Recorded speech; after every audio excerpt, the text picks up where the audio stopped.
السلام علیکم دوستانو، راشد خان او د پاکستان سوپر لیګ دا لوبه کې راشد خان ولې نه لوبېږي. ویډیو تر اخره را سره وګورئ. که په دې چینل کې نوی یاست د چینل هم در سره سبسکرایب کړئ.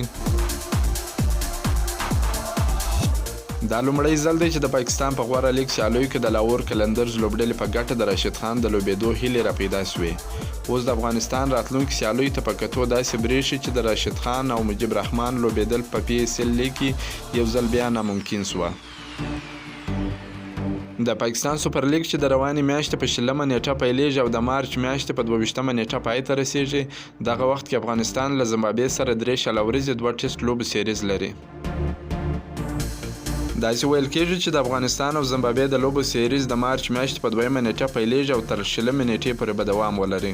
د 2020م کال پاکستان سوپر لیګ لپاره 15 افغان لوبغاړي محمد نبی، قیس احمد، راشد خان، مجیب زدران، نور احمد لکنډوال اخیستل شوي دي چې د راشد خان او مجیب رحمان لوبېدل یې له شک سره مخ کړه. دا و د پاکستان په سوپر لیګ کې د راشد خان د نه لوبېدلو تازه معلومات. که مو دا معلومات خوښ شوي ویډیو در سره لایک کړئ. که په دې چینل کې نوی یاست د چینل هم در سره سبسکرایب کړئ. تر بلې ویډیو پورې د الله په امان.